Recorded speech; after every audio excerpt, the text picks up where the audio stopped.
Hi there guys, this is the ThermoVape team hanging out, and we have been asked by some of our customers and some of our testers in the medical community about cleaning the new Revolution. So we're going to do a video here on different ways that you can clean and maintain your Revolution. Most of what we're showing you is also applicable to the ThermoVape T1. So we'll go through. So we have some devices here. So when you get your Revolution, it looks like this. You know, either you had a ThermoVape and you have a Revolution adapter kit, or you got the entire Revolution by itself. And if we look at this, you can see we'll turn it on, and there is a piece of ceramic down there, and that gets warm. It's glowing orange now. And so that medical device grade porous ceramic works as your heating surface through both conduction and convection vaporization. And so, you know, this is the loading bay, so any of your herbal concentrates would go in there. And so this is what it's going to look like out of the box, or, you know, this is basically identical, except that it's on the base of a ThermoVape T1. So that's what it's going to look like new. But then you're going to take it and you're going to, you know, enjoy your concentrates with it.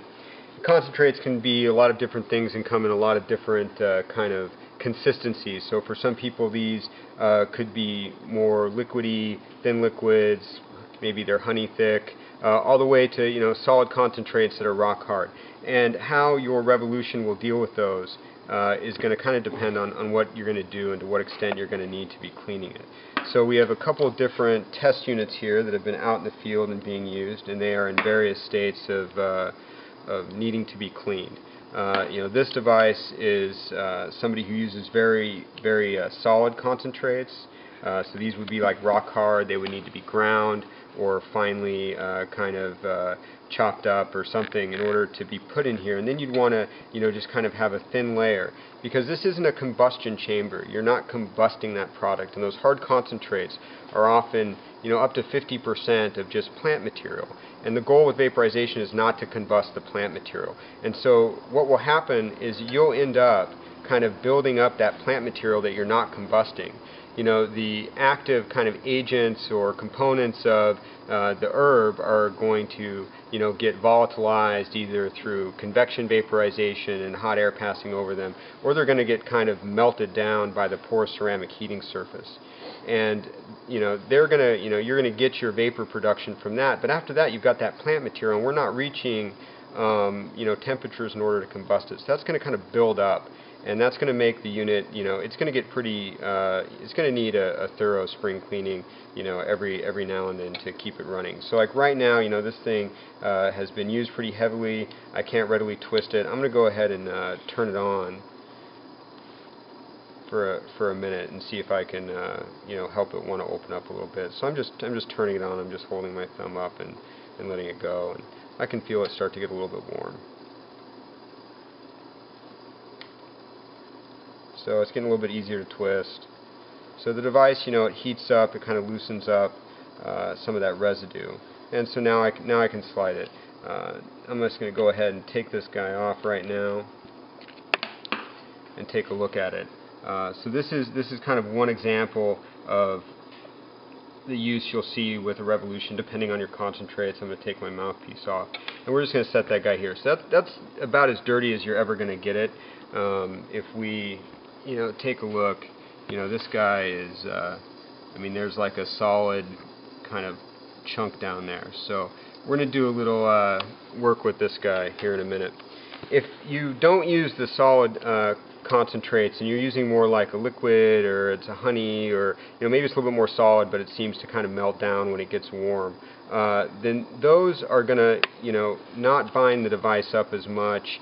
They're going to be a little bit easier on the device, I guess, because you don't have that extra plant material in there. That's been refined down to really just kind of the, you know, desired component from the botanical base product. And so it's very high purity, and, you know, this is just going to really kind of directly vaporize that, and your residue is going to be pretty minimal. It's really just going to be kind of a surface residue of whatever that was, just because that stuff tends to be, you know, it builds up a lot of residue, you know, when it's ran through one of these vaporizers. So this doesn't actually have any batteries in it. Apparently our tester didn't trust us with his batteries, so we'll put some in. So, you know, I start the same exact way. I'm just going to go ahead and I'm going to give the device a little warm up and just hold the switch up and see what that does. Now, you know, this is made to be kind of turned one way. So this opens up much easier and much faster because it hasn't, you know, it's just been using the liquid. So even with a much slower ramp, you know, this starts to open up for us already, and I think we can, you know, go ahead and separate this from its owner. Take our mouthpiece off. Now your mouthpiece, you can run through the dishwasher, do whatever you want with it. The Delrin is great. It's very durable. You know, so wash that however you want. And then if we've got our Revolution here, I'll make a mess, and we open it up, you know, it's definitely, you know, covered in a lot of residue. So what I'm going to do with this guy is just easily, just going to throw it in a little mesh basket, and I'm just going to pop it in some boiling water. So I'm just going to let that go ahead and sit there and simmer. So this one is probably the one that's just in the middle. It is pretty gummed up. Maybe they were using like a thicker concentrate, something that's like, you know, still pretty solid and takes more heat to really melt down. Those can still be very high, you know, they're very pure products. And so the same is true that you don't really have the buildup of the plant matter. This one opens right up as soon as that, you know, just gets a little heat to it. And that also serves when you're, you know, using this. If you're holding it upright and you give it a little pre-warm, all that's going to melt down the insides there and kind of settle itself right on the heating core, which is where it should be. So we can go ahead and take this guy, separate it out. We'll remove the mouthpiece without breaking anything. And we're just going to pull this guy apart. It came apart pretty easy. So, you know, this I could easily boil as well. I can probably also put this into just some isopropyl alcohol. So this is just like common rubbing alcohol that you're going to get from, you know, the convenience store, the grocery store, the pharmacy, or whatever. The thing with this stuff is isopropyl alcohol is flammable. So if you're using isopropyl alcohol, the Revolution has to be really kind of like left out overnight, left to be completely dry before you'd want to use it. The isopropyl alcohol will evaporate off, but you want to really let it set, and we recommend setting it for like 12 hours. So I'm just going to set that aside, let that you know, hang out over there. And so this was our problem child. This guy here was probably the dirtiest of the bunch. So, you know, there's a couple things I can do. I probably want to warm it up. You know, even though it's not gonna help me as much as it did with the other two Revolutions we've seen that were in varying states of disrepair. But it'll loosen it up a little bit. I can at least then be able to spin the top piece of the Revolution. So before it was totally seized up. So the warm-up trick still works for that, and so that's an easy way just to get started, so you can loosen it up and, you know, pull it apart. So I'm going to get my pieces separated, and they're both going to need some work. So we'll go ahead and take the bottom piece off the base here and focus on the two parts of our Revolution. So this thing, immediately, I'm just going to have to kind of just try to clear debris out of there.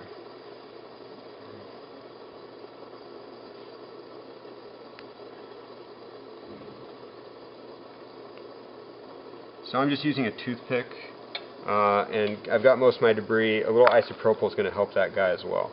Now this guy is going to be where we're going to have to, you know, figure out what we're going to do.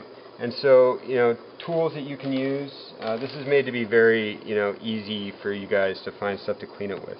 You know, if you have Q-tips, Q-tips are great. If you've got anything, you know, any kind of wood poker, you got a toothpick, a skewer. You can make yourself a little tool out of a fork with a single piece there. It doesn't take anything fancy or expensive to keep this guy clean. So whatever I choose, you know, I'm just coming down, I'm just going to break off anything that's on top of that ceramic plate. But I don't want to use anything that's going to beat up that ceramic. The ceramic is porous, and like all ceramics, it's fragile, but this is a little piece of medical device grade porous ceramic. And so you want to, you know, just use a material that's not going to, you know, destroy your heating surface there. So I'm just going to try to free some stuff up from there, and it's in pretty bad shape, right? I mean, it looks like a piece of asphalt down there. It's completely black. It's, you know, pretty crusted over. I can't really, you know, even see the surface of the ceramic. It's quite dirty. So I need to do something to try to, you know, loosen this up and clean it up. So this guy's going to get a little isopropyl alcohol as well. And so if we take a look at the first piece that we put in there, so this guy needs a little bit longer bath. You know, this guy got a little soak in isopropyl alcohol. You know, I can come in with just a brush and try to, you know, loosen some stuff up if there's anything there.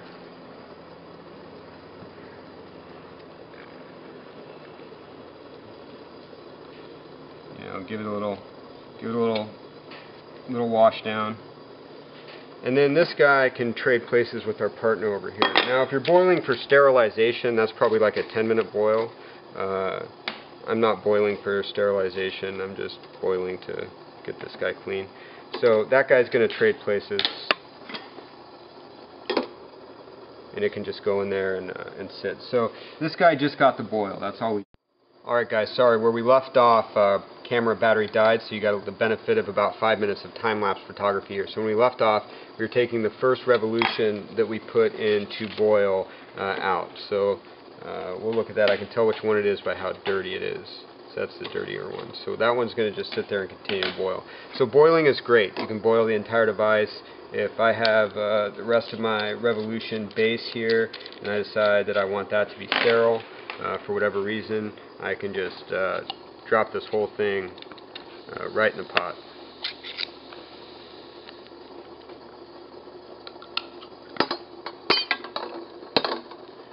So now I've got my revolution cooking as well. So the entire device, you can sterilize it. Anytime if you have any warranty issue or need us to get something tuned up for you and you're going to send a product back to us, it has to be sterilized. So please give it a good 10-minute boil to sterilize it before shipping it back to us.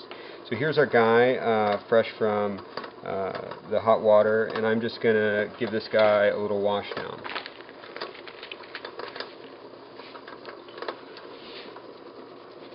So I'm just going to give him a little scrub.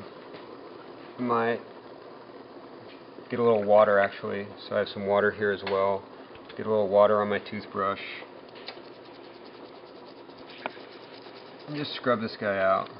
And, you know, it's going to have cleaned up pretty well, you know, kind of just with that. You know, so I can lightly kind of brush it. See how it goes back together. So it's back together. It's spinning nicely, even with my hands being wet and all that. So it is wet, but it's just wet. It's just come out of the boiler, so it hasn't been exposed to any isopropyl alcohol. So I can, you know, try to dry it out a little bit. Make sure my threads are all wiped off,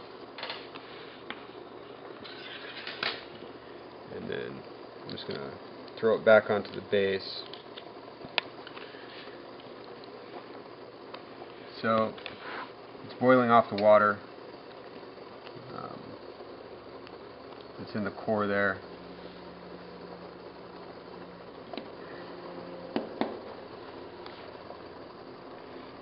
And I can put a little piece of Q-tip down there to help soak up some of that water that's bubbling up through the core.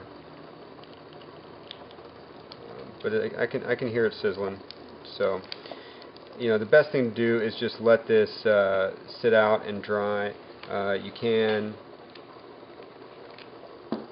kind of blow these guys out if you close it and then get a piece of paper towel and just wad up that paper towel. And the airflow is down here. So remember, we've showed this device off. You have a very thin insulator that's Teflon, and that rests below the air channels that come in. So you've got to trap those air channels in your paper towel so you don't make a mess. Make sure it's closed. And blow it out. So, you know, that's a little damp. There's a little water left in there. I didn't quite cook everything off.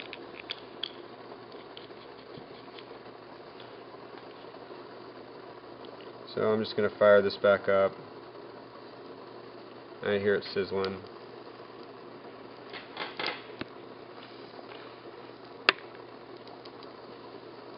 So this is just the revolution drying itself out essentially.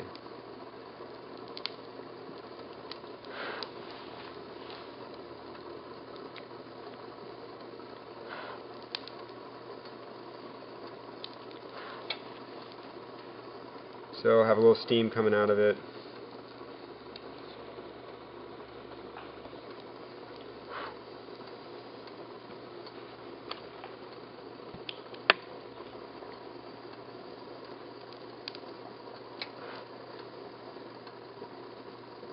So after, a short, kind of drying cycle, this has maybe been 20 seconds or so. I could do this for a little bit longer. I'm starting to see it glow orange again. I'm not going to be able to pick that up in the camera, I think. What happens is the ceramic is a porous 100 micron ceramic, and it will stain, kind of like drinking coffee stains the enamel on your teeth. And so it will stain, so it's never going to get that kind of pure white look it had the day you got it. The very top layers of that porous ceramic will stain that color. It's a great material though, because it does allow kind of the very pure oils to soak into it, but the trade-off is that it's not ever going to look quite as pretty as it did your first time using it. So I've given this a pretty long dry. This is now 100% back in action and ready to go. I'll just put my tip back in place. It's spinning freely. Of course it's quite warm, but it was spinning freely even after it cooled off in my hand. My entire chamber is all looking very nice, very clean. My ceramic, I can see the porous surface of my ceramic, and it looks great. And I've got it pretty much all dried off here from a good run. Throw some fresh batteries in this and it's ready to go. If we come back to these guys that now just got the soak, so these pieces here were not boiled, they just got the soak in the isopropyl alcohol. So this is another method of cleaning, and so this guy has some residue down in there. You can hit that with the brush. We can have, if we have anything wood, we can go down there and try to free up anything that's being stubborn.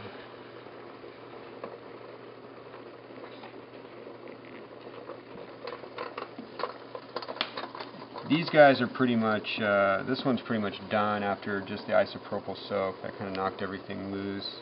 This guy still has a little grunge, so we'll just try to clean that up. Get that last bit of residue off there. So if it's still, it's not all the way clean after just the isopropyl, you can go to your sink and just rinse it in some warm water. I don't have a sink here, so I'm not going to do that, so I'll probably just rely on a quick boil. So that guy clean just after the isopropyl. We'll go back to our guy that first got the isopropyl bath and then got a little bit of boiling. That was the one that's in really bad shape, so we'll see how it looks. So the other two guys come out of the isopropyl and into the boiling water. And now let's take a look at this guy. So again, I'm just going to hit this guy with my brush. Gently kind of knock anything, that's being stubborn, knock it loose with a toothpick.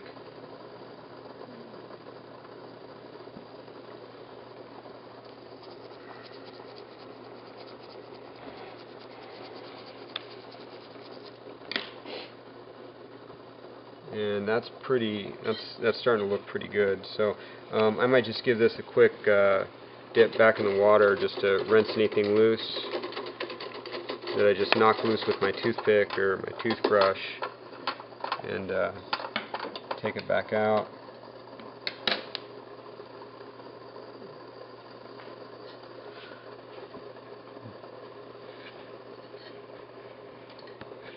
Okay, so this guy's ready now to go through the drying process. So I'm going to take it, I'm going to make sure it's closed.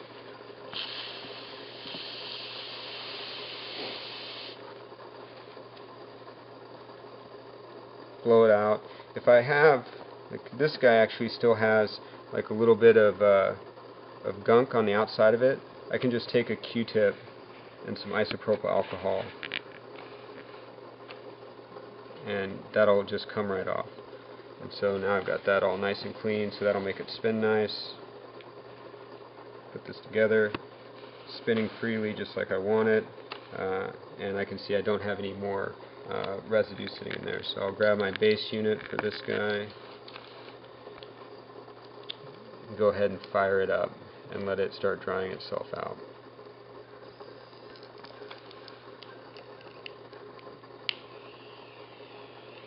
And get my mouthpiece put back on. Your mouthpiece can be cleaned the same way, it just probably doesn't need it. So I can hear it sizzling and drying itself off. The draw on it is fine. So already starting to glow orange for me there. So I'm already starting to get my cores already, you know, kind of dried itself off. Probably because I started by blowing it off, and that helps. So this guy, I might give it a little bit more time to dry. Another run, but I think it's pretty much ready to set aside and be called good as well. So we're down to our final few parts, and I don't know that I'll go through the entire process with these because as you can see it's all pretty consistent. However you decide to, you know, whatever you decide to put through it, you can, you know, clean these pretty much the same way, with the addition that if it's, you know, in really bad shape, you should probably soak it in isopropyl alcohol for a while before you throw it into the boiler. But this one just had, you know, kind of more of the sticky kind of liquid consistency concentrates ran through it. So it was, although it was pretty sticky and gummed up, a little IPA soak and a little boil got it pretty much ready to go. So it just needed to be dried off and ready to use there. Alright, so I hope this was helpful. We went through kind of how you can easily clean your Revolution and get it back into, you know, good form in no time quick. So thanks for taking a minute to check out the video, and we'll see you next time we have a second to shoot. Cheers.